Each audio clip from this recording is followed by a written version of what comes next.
नमस्कार दोस्तों and welcome to G Chills. आइए इस रिपोर्ट को देखते हैं।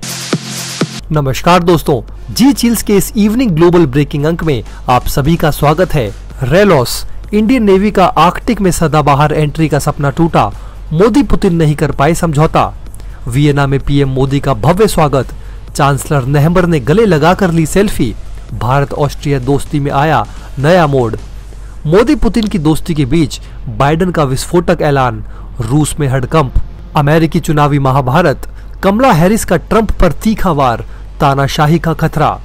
डोभाल के साथ मिलकर लद्दाख विवाद सुलझाने को बेताब।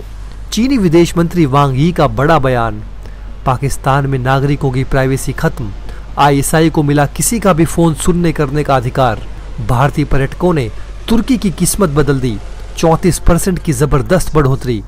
इन सभी हेडलाइंस के अलावा वीडियो में जानेंगे और भी बहुत कुछ, लेकिन आगे बढ़ने से पहले आप सभी के लाइक और कमेंट के लिए दिल से शुक्रिया। तो दोस्तों, अमेरिका से बढ़ते संबंध और इंडो पैसिफिक में सहयोग के बावजूद बहुप्रतीक्षित सैन्य रसद समझौता रेलॉस नहीं हो पाया। प्रधानमंत्री मोदी की रूस यात्रा में पुतिन के गर्मजोशी से स्वागत के बावजूद ये अहम डील अधूरी रह गई। रेलॉस में सैन्य अभ्यास, प्रशिक्षण, बंदरगाह कॉल, मानवीय सहायता और आपदा राहत के लिए लॉजिस्टिक सपोर्ट शामिल था। 2016 में अमेरिका के साथ इसी तरह का समझौता होने के बावजूद रूस से समझौता ना होना भारत के लिए बड़ा झटका है। ये समझौता 5 सालों के लिए वैध होता है, जब तक कि कोई भी देश इसे खत्म करने का फैसला नहीं लेता, और अगर कोई देश समझौते से बाहर नहीं आता तो ये डील ऑटोमेटिक रिन्यू हो जाएगी। आखिर भारत क्यों करना चाहता था रेलॉस समझौता? तो दोस्तों, रेलॉस समझौते से इंडियन नेवी को आर्कटिक में रूसी सैन्य सुविधाओं तक पहुंच मिलती, जिससे जलवायु परिवर्तन और समुद्री जल स्तर की निगरानी हो पाती। खेती पर निर्भर भारतीय अर्थव्यवस्था को इससे बहुत बड़ा फायदा होता। आर्कटिक की बर्फ पिघलने से नए समुद्री रास्ते खुलते और वैश्विक व्यापार का नया नक्शा तैयार होता। भारत रूस के साथ INSTC विकसित कर ट्रांस आर्कटिक शिपिंग मार्ग बनाना चाहता है, ताकि शिपिंग लागत घटे। जियोपॉलिटिकल एक्सपर्ट्स मानते हैं कि रेलॉस दोनों देशों के लिए गेम चेंजर साबित हो सकता है और क्षेत्रीय सहयोग में नई क्रांति ला सकता है। रेलॉस से भारतीय नौसेना को सामरिक फायदा भी है। रिटायर्ड कैप्टन अनुराग बिसेन के अनुसार रेलॉस समझौते से भारतीय और रूसी नौसेनाओं के बीच व्लादिवोस्टोक और विशाखापट्टनम के बेड़ों में जबरदस्त सहयोग बढ़ता। दोनों देश एक दूसरे के मुख्यालय में संपर्क अधिकारी तैनात कर जानकारियों का लाभ उठा सकते थे, जैसा कि भारत ने अमेरिका के इंडो पैकॉम और बहरीन में CMF में किया है। रेलॉस में भारतीय और रूसी नौसेनाओं को व्हाइट शिपिंग इंफॉर्मेशन शेयरिंग समझौते पर हस्ताक्षर करने में भी मदद मिलती, जैसा कि भारतीय नौसेना ने 36 अन्य नौसेनाओं के साथ किया है। साथ ही ये समझौता चेन्नई व्लादिवोस्टोक समुद्री गलियारे की सुरक्षा में भी महत्वपूर्ण भूमिका निभाता। हालांकि शिखर सम्मेलन में इस समझौते पर सहमति नहीं बन पाई और महत्वपूर्ण डील अधूरी रह गई। जब वियना की धरती पर प्रधानमंत्री नरेंद्र मोदी ने कदम रखा तो चांसलर कार्ल नेहमर ने उन्हें गले लगाकर गर्मजोशी से स्वागत किया।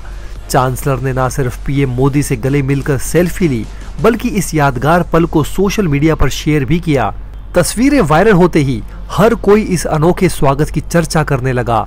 नेहमर ने कहा, आपका स्वागत करना मेरे लिए गर्व की बात है। पीएम मोदी ने भी ट्वीट करके कहा, भारत ऑस्ट्रिया की दोस्ती अमिट है और ये रिश्ता और मजबूत होगा। दोनों नेताओं ने राजनीतिक, आर्थिक और वैश्विक भलाई के मुद्दों पर चर्चा की। ये दौरा दोनों देशों के बीच संबंधों में एक नया आयाम जोड़ेगा। नाटो समिट के पहले ही दिन अमेरिकी राष्ट्रपति जो बाइडेन ने बड़ा धमाका करते हुए ऐलान किया कि अमेरिका, जर्मनी, नीदरलैंड, रोमानिया और इटली मिलकर यूक्रेन को 5 अतिरिक्त एयर डिफेंस सिस्टम और भारी मात्रा में गोला बारूद देंगे। नाटो की 75वीं वर्षगांठ पर वॉशिंगटन में आयोजित इस समिट में बाइडेन ने अपने उद्घाटन भाषण में रूस पर सीधा हमला बोला और यूक्रेन की रक्षा करने की कसम खाई। बाइडेन ने कहा, पुतिन यूक्रेन को मिटाना चाहते हैं, लेकिन यूक्रेन उन्हें रोक सकता है और रोकेगा। बाइडेन के इस ऐलान से रूस की चिंताएं आसमान छू गई हैं। इस बीच प्रधानमंत्री नरेंद्र मोदी की रूस यात्रा पर सभी की निगाहें हैं। पेंटागन के प्रेस सचिव मेजर जनरल पैट बाइडेन ने कहा है कि अमेरिका भारत को रणनीतिक साझेदार मानता है और पीएम मोदी की यात्रा पर नजर रखे हुए है। उन्होंने बताया कि मोदी ने यूक्रेनी राष्ट्रपति से मुलाकात करके युद्ध के शांतिपूर्ण समाधान के लिए भारत की कोशिशें जारी रखने का आश्वासन दिया था। बाइडेन ने भरोसा जताया कि भारत यूक्रेन युद्ध में शांति के लिए अहम भूमिका निभा सकता है। रूस उन 16 देशों में शामिल हो गया है जिन्होंने भारत के प्रधानमंत्री नरेंद्र मोदी को अपने देश का सर्वोच्च सम्मान दिया है। यहाँ हम आपको उन 16 देशों और उनके पीएम मोदी को दिए गए सर्वोच्च सम्मान के बारे में बता रहे हैं। चीनी विदेश मंत्री वांग यी ने अजित डोभाल को दूसरी बार राष्ट्रीय सुरक्षा सलाहकार बनने पर जोरदार बधाई देते हुए अपनी गहरी इच्छा जताई है कि वे मिलकर पूर्वी लद्दाख के सीमा विवाद को सुलझाएं।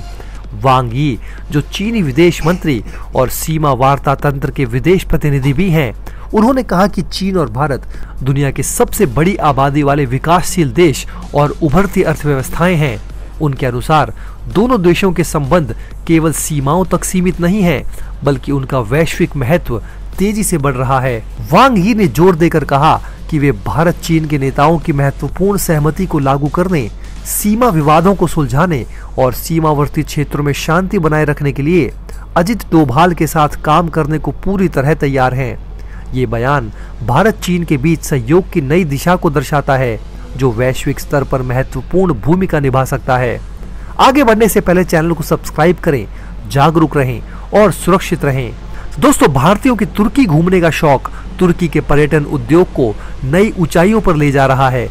इस साल के शुरुआती 5 महीनों में 1,26,000 भारतीय तुर्की घूमने पहुंचे हैं, जो पिछले साल की तुलना में 34% ज्यादा है। तुर्की का पर्यटन विभाग इससे बेहद खुश है। इस्तांबुल की ऐतिहासिक इमारतें, कैपाडोसिया की हॉट एयर बैलून सवारी और एंटालिया व बोर्डरम के तटीय क्षेत्र भारतीय पर्यटकों को खूब भा रहे हैं। तुर्की की अर्थव्यवस्था को इससे बड़ा फायदा हो रहा है। भारतीय ट्रैवल एजेंट के साथ मिलकर तुर्की पर्यटन बोर्ड ने इंडिया रोड शो का आयोजन भी किया। हालांकि कूटनीतिक स्तर पर तुर्की का रुख भारत को रास नहीं आता, लेकिन भारतीय पर्यटकों की वजह से तुर्की की बल्ले बल्ले हो रही है। शहबाज शरीफ की सरकार ने पाकिस्तान में नागरिकों की प्राइवेसी को खत्म करते हुए आईएसआई को फोन कॉल ट्रैक और इंटरसेप्ट करने का कानूनी अधिकार दे दिया है। इससे देश में निजता का अंत हो गया है। विशेषज्ञों का कहना है कि पहले से ही सेना के नियंत्रण में रही सरकार अब और खतरनाक हो गई है। आईएसआई को मिली इन नई शक्तियों पर विपक्ष और सोशल मीडिया में भारी आक्रोश है। कानून मंत्री आजम नजीर तरार ने बताया कि सूचना प्रौद्योगिकी और दूरसंचार मंत्रालय को 8 जुलाई को इस बदलाव की जानकारी दी गई थी। पाकिस्तान में अब लोगों की आजादी खतरे में है। अमेरिका में राष्ट्रपति चुनाव से पहले सियासी भूचाल। उपराष्ट्रपति कमला हैरिस ने डोनाल्ड ट्रंप पर गंभीर आरोप लगाते हुए कहा कि अगर ट्रंप फिर से राष्ट्रपति बने तो वो अमेरिकी लोकतंत्र को तानाशाही में बदल देंगे। ट्रंप ने भी पलटवार करते हुए हैरिस की योग्यता पर सवाल खड़े किए और उन्हें बाइडेन की बीमा पॉलिसी कहा। हैरिस ने ट्रंप पर प्रजनन स्वतंत्रता पर हमला करने और गर्भपात पर प्रतिबंध लगाने की योजना का भी आरोप लगाया। वहीं निक्की हेली ने दावा किया कि उनके समर्थक प्रतिनिधि ट्रंप का समर्थन करेंगे। चुनावी माहौल में तीखे आरोप प्रत्यारोप ने बवाल मचा दिया है। दोस्तों, इस वीडियो में फिलहाल इतना ही। इस तरह की डेली वीडियो कंटिन्यू रखने के लिए हमें आपके समर्थन की जरूरत है। कृपया इस वीडियो को ज्यादा से ज्यादा शेयर करें और उम्मीद है कि आप इस वीडियो पर कम से कम 1000 लाइक्स देंगे। पिछले वीडियो पर आप सभी का रिस्पॉन्स काफी अच्छा था। आप देख रहे थे जी चिल्स। जल्द पूरे होंगे आपके सारे विल्स।